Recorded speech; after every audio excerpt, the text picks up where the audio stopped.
Saudara saudara, nama Toko. Kita sudah melakukan 3 bakti Waisak berturut-turut 2 kali. Ya, sesi Mahayana dan sesi nasional. Sehingga batin kita menjadi bersih, dan mukanya daripada terang-terang. Terus makan apa? Makan bohong. Ya, sampai semangat katanya. Ya, bagi saya awal sampai habis.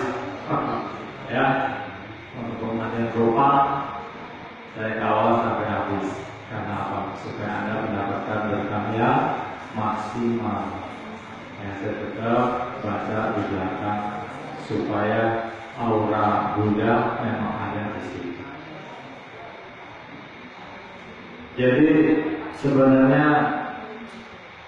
upacara sudah saya terangkan ya. Sebenarnya adalah kita mengulang pembersihan batin, pembersihan diri kita ya. Jadi Anda harus berpegangan pada itu ya.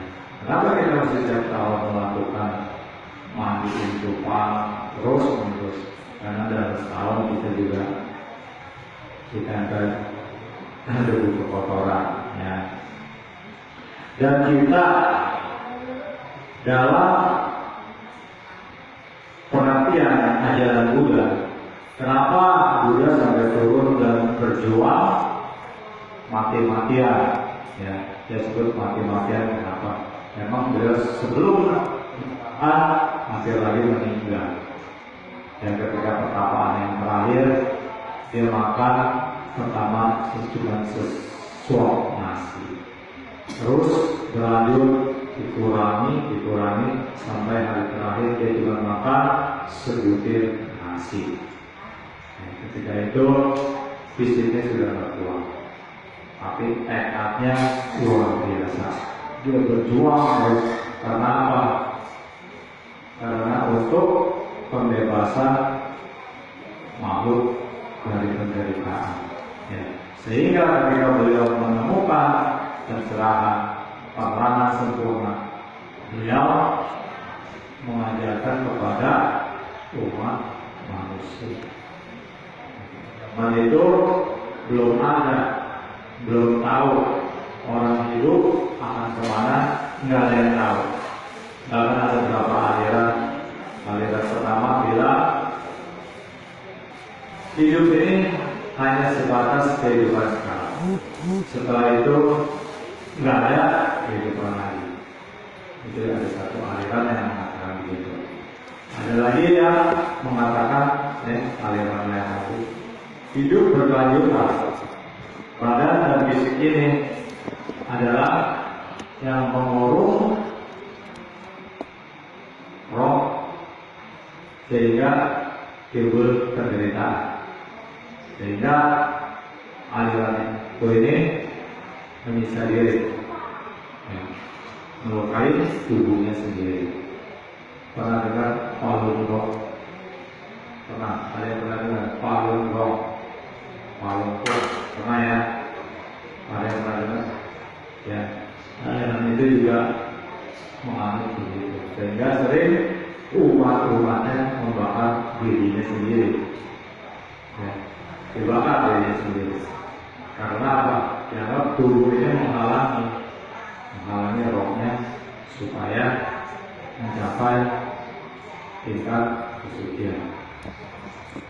Makanya kita pas Sakya Muni Buddha menemui pencerahan, diajarkan itu adalah pandangan yang salah.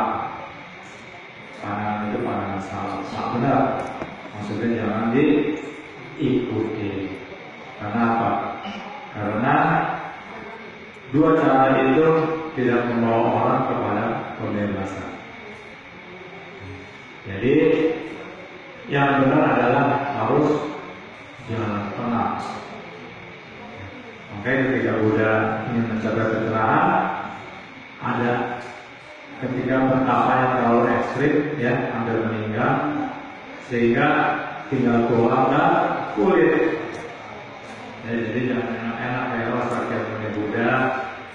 ya jadi Buddha.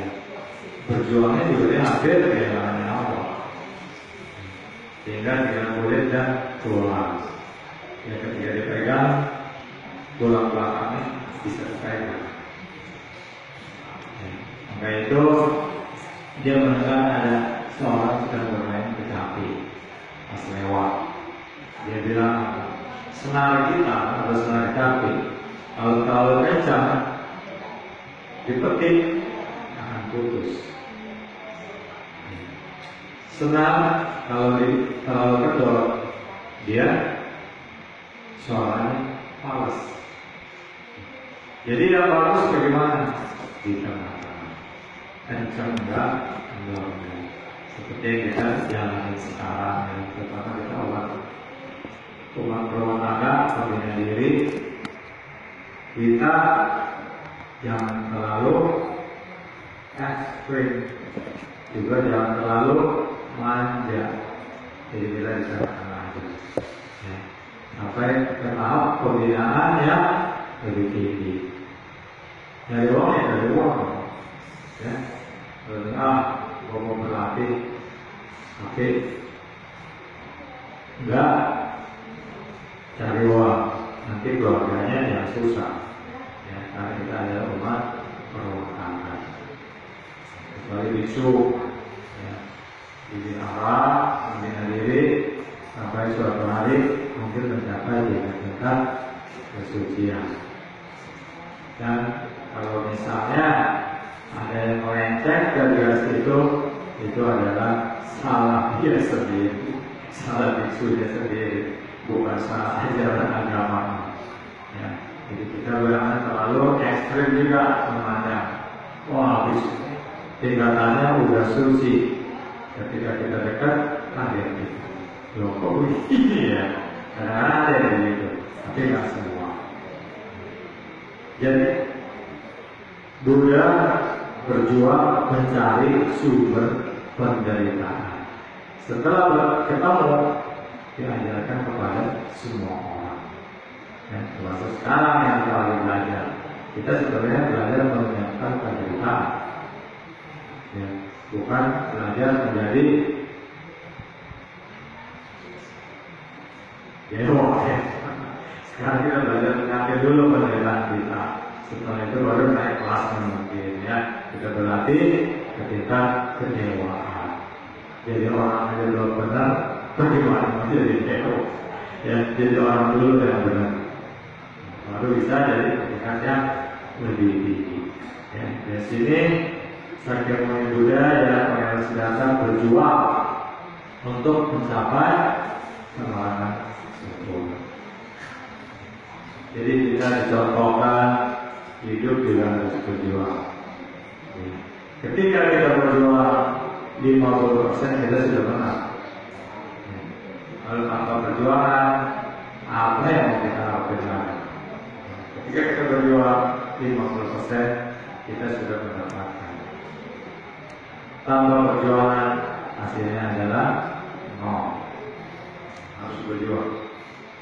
Salah satu berjuang dengan semangat disebut wirya, ya, ketekunan, wirya, semangat tanpa pantang menyerah. Mentalnya memang mental seorang Buddha, bukan mental area. Tarik ke kiri, dia mundur ke kiri. Tarik ke kanan, dia mundur ke kanan. Mental tarik. Mental Buddha, mental teguh. Ya. Makanya dia menjalankan satu paramita dengan sempurna, makanya dia menjadi Buddha. Ya. Kesempurnaan paramita 6 paramita, dia menjadi Buddha. Ya. Dan sekarang saya mau terakhir kenapa?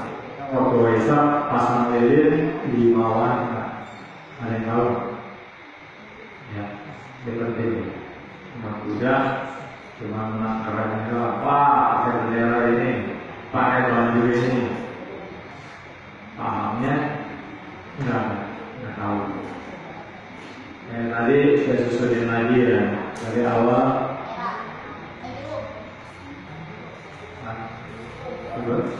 Biru. Sebenarnya bukan biru ya, keluar. lah. Ya, tapi nggak apa-apa, sama mau biru mirip-mirip. Warnanya warna nila, diambil dari contoh rambut yang Buddha. Jadi yang Buddha rambutnya bukan hitam, bukan hitam seperti Cina.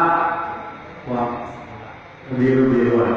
Coba lihat di atas itu, sebenarnya bukan hitam pekat ya, warnanya nila, agak ke biru-biruan.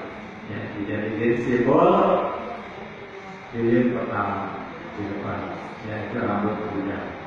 Yang artinya warna biru artinya ada pengabdian, ya, pengabdian. Susi nggak ada, Susi dia ternyata ya, warna biru atau nila adalah simbol pengabdian. Dan yang kedua kuning emas, ya, diambil dari kulit yang Buddha. Jadi menurut ceritanya ya di kitab suci, Buddha berwarna kuning emas kulitnya. Kalau kita kan ada yang hitam, ada yang putih, kepalanya selalu hitam, berarti itu menyimbolkan apa? Sebenarnya otak kita gelap, ya, otaknya gelap, jadi rambutnya hitam.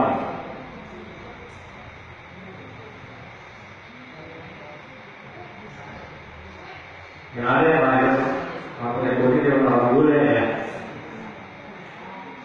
jarang ya orang sini ada putih, kuning. Yang kayak saya jarang ya, cuma ada satu. Yang rambutnya emas satu lagi, buat tidak. Nanti udah sepuh, apa? Udah tua, ya, rambutnya jadi putih. Jadi itu kuning emas, simbol dari kebijaksanaan, ya, diambil dari kulit Buddha.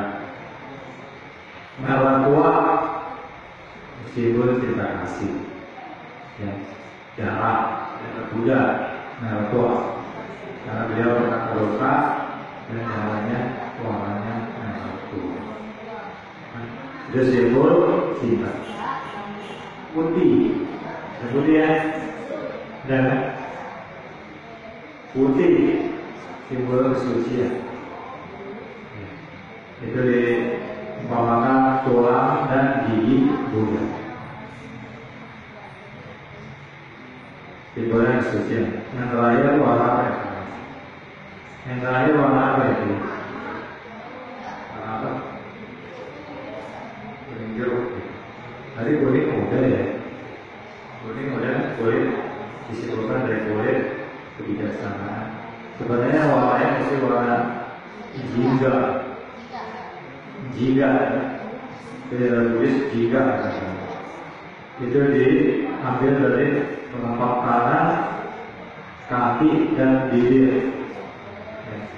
Telapak tangan dan telapak kaki dan bibir Buddha. Menurut ini jingga. Kenapa warna jingga? Semangat, memang semangat. Makanya nanti orang di sini harus jingga aja. Jadi lebih semangat. Kerjanya orang dari jam 9 sampai jam berapa? Jam 5. Lalu dari sembilan jika dari jam 6 sampai jam 10 malam. Semangat, jadi duitnya double. Iya dong, kalau dia semangat duitnya double. Hah? Lembur. Ya, jadi kita harus punya semangat. Nah, ya, wah. Enggak dong, jadi kan terbatas. Ya, itu adalah simbol-simbol. Sebenarnya masih ada satu lagi warna campuran. 5 warna jadi satu. Ya, kali 7. 5 warna jadi satu. Itu simbol dari sinar yang cemerlang yang tidak terbatas.